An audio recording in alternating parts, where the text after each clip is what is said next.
Welcome to What's Leadership. I'm Liz Wiltsey. The more I learn about leadership, the more I'm convinced there's not a one-size-fits-all solution. So I am on my own learning journey, and I invite you to join me. Ebony Janice reminds me that being open about my journey is important. Each episode features someone I admire with actionable insight to share. So please join me as I ask, what's leadership? I'm excited that David Deane-Spread is joining me today. David began his career in the Australian military and has been an executive coach for many years. He's built his ABC model for rapid business improvement out of his unique experience of motivating teams and building trust in even the worst of conditions. So without further intro, I'm happy to welcome David Deane-Spread. Let's get right into it. How are you? Thank you, Liz. Fantastic. And thank you so much for having me on your program. I really appreciate that. Yeah. Wonderful. So in your experience, what's the biggest challenge leaders face at work? The biggest challenge always is dealing with their people when things aren't going right, either with the people or with the task. It is the biggest problem they have with their people when things aren't going right, or the person's got something wrong with them, whether it be a family matter or whether it's a disengagement in the workplace. But dealing with those difficult situations, that is the toughest part for a leader. Yeah. When things are going well, they get out of the way and let things happen. It's when the crisis occurs, or whether there's a calamity of some sort in the business, or a worker's out of sorts, or has changed their attitude, or they've got a negative attitude or a complaining attitude, or think they can run the show themselves and don't want the leader. All those sorts of personal challenges, person to person, are the difficult things. Mm-hmm. So what's the number one tip in your experience for dealing with that? Yeah, that's a really good question. And the number one tip really is for the leader to slow down, observe carefully what's going on, listen carefully what's happening, and then ask exploratory questions. So, such as, what's going on for you right now? What can I do to help? Why is this? Why has things changed? What's changed for you? To ask questions to discover what lies behind everything in a way that's not confrontational or interrogative. So it's got to be, look, I'm here to help. What can I do to help? Help me understand where you're at. What do you think stops leaders from doing that? Because what you're saying sounds sort of super intuitive and like, yes, you should do that, but there's just so many people who don't. So what do you think gets in folks' way? Most of the time they're in problem-solving mode. So they see a problem, whether it be a behavioral problem or a situational problem or an operational problem, and they're automatically primed to go in and fix it. And so they don't back off and slow down and breathe and listen and really do a minute on-the-spot reconnaissance, if you like. So they try and fix. And normally that the fixing means to tell. And they're trying to help. Their intention's positive, but they go around, they start telling, and they start saying, well, come on, you can do that. You do that, go on. And they try and fix it, or they say, this is what you have to do, bang, bang, bang, and they want to get on with it.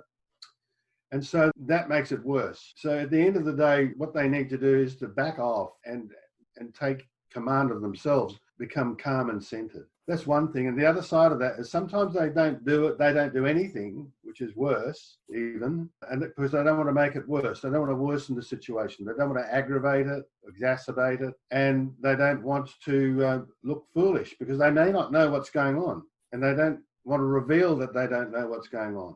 So it's the issue of vulnerability. So, and we can point to the Brené Brown material on that, and Simon Sinek. Those guys have articulated it really well. But at the end of the day, it's really being human, being vulnerable, and saying, look, I don't really understand what's going on right now. Help me understand. Yeah. Yes. And it's always amazing to me whenever you and I talk how intuitive what you're saying is, and yet how much people get stuck and how many people get stuck. Because would you say that in your experience, there's probably more people that get stuck than don't? Absolutely. They don't know what to say. They don't want to offend. They don't want to get hurt. They don't want to hurt. They don't want to make the situation worse. And they're primed and trained to solve the problem. They're problem solvers. They see themselves as problem solvers in the business. They probably know the business more than anyone else, particularly the small to medium-sized business. They know the business. They've probably started the business, or they've been around the business for so long, they pretty much know most of the things that are going on. And so they get into problem-solving mode with all the right intentions, and then they get pushback, and then oh shit, okay, well, stop. They don't know how to deal with the first answer to it, and sometimes they ask questions, but only the first level. What's going on here? And the person might come back with that's all right, don't worry about it. And the uncertain leader will say, oh, okay, then just make sure everything's okay. Let me know. Instead of saying, okay, now hang on a tick. I don't really understand. Explain to me why everything's okay when that's happening. Let me understand. I'm here to help, but I do need your input. So please explain to me where we're at. And they've got to persist carefully with more questions, but in a manner that's going to get a response and engagement. If they're in a mood like this and what's going on here, just say, that's going to shut people down. Mm-hmm. And if the leader's not calm and centered and inquisitive, they can't control the answers. Right. They can't guide the answer. Am I making sense? Yeah, no, that totally makes sense. And someone can't feel heard either. If, even outside of sort of guiding the answer to where you want it to get, sometimes it feels like that exercise is about making sure someone actually feels heard and understood, which can't happen in that sort of scary face kind of way, right? No, it can't. It can't happen.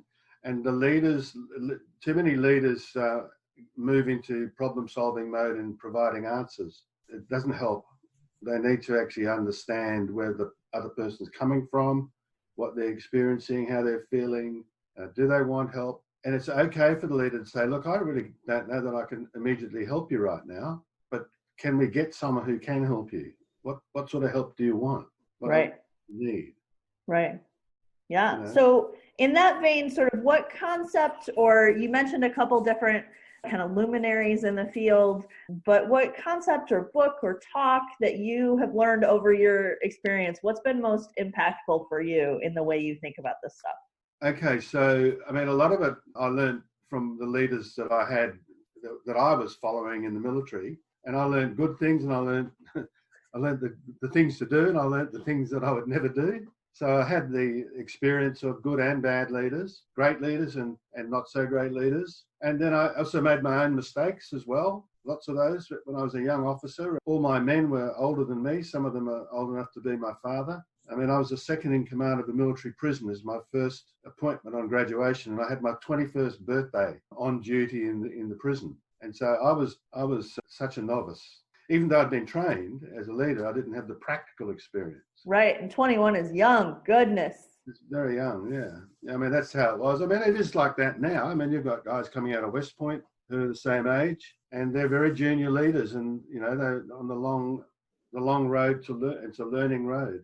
But so I had a lot of personal experience, but one of the books that really gave me a lot of insight, particularly in the commercial side of things, was the book Good to Great by Jim Collins and a few other people that contributed to that. Now, he's not an expert leader himself, but he's a student of it. And he talks about level 5 leadership, which is now, when we're talking about 20-year-old material. No, look, the whole bit about leadership hasn't changed for centuries. For thousands of years, the same things work. We haven't evolved to that point where leadership is different. And there'll be lots of people telling you that it's not. Management has changed because of technology and complexity and what have you, but dealing with people hasn't changed and isn't likely to. And so Good to Great is a fantastic book for anyone who wants to become a better leader, to read the evidence, because it's evidence-based, and the level 5 leadership, which is that leader who's there for the people, not for themselves, looks out of the window when things are going really well and looks at the people he can praise, and then when things aren't going well, looks in the mirror and asks what can he do to help, and not apportion blame. Yeah.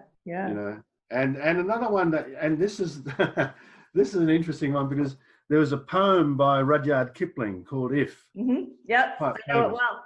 Yes. And my mother sent that to me, said, read this whilst you're on the plane going to your army training. And I'll tell you what, I read it and I loved it. I mean, it's so good. It's so true. And it's just about being a human who cares, a human who can work with anyone, who's willing to work with anyone, willing to learn and willing to help. Mm-hmm. Yeah, You know? no, it's lovely. It's lovely. Yeah. So those are the things, those experiences and the study. I mean, I think learning about leadership, I mean, I've been doing this for a long time now and I'm still learning. And I think until I know the entire population of the planet, which I never will, but if I was to learn all of their idiosyncrasies and what makes each one of those people tick, I might be able to say, yeah, I know everything about leadership, but that's not going to happen. So what should I have asked you that I didn't? Gosh, that's an interesting question. There's so much that I could be asked. And there are a lot of things that you could have asked, and I'm glad you didn't. But really, I suppose that the main thing, one of the biggest questions that I think matters is how long does it take to become an effective leader? Mm-hmm. Yep. And I think that's an issue that a lot of people don't talk about. I mean, the universities now globally are offering masterships, master's degrees in leadership. Mm-hmm. And I worry about that because it's very theoretical, and leadership is not something you get out of a book, even though there's some good stuff in the book. But leadership is a practical thing. It's something you learn. And I mean, I was trained as a leader to be a platoon commander, and theoretically I had all the knowledge, but I didn't have the experience. And it was only when I was making mistakes that I really learned. I learned the most by making mistakes. Mm-hmm. And so how long does it take to become an effective leader? A while. Your degree in leadership won't equip you to deal with somebody who's just come to work today and, somebody ran over their dog, or he ran over his dog on the way out of the driveway, or he's come to work today and his wife told him that she's leaving, or partner said they're going, and he's now upset. I mean, the program at the university won't tell them how to deal with that, or how to deal with the person who's sabotaging the team because of their negativity. You actually look to learn how to do that, and it's one-on-one, and everyone's an individual. So I don't think you can come out of a program saying I've done the study, now I'm a leader, now I'm an effective leader.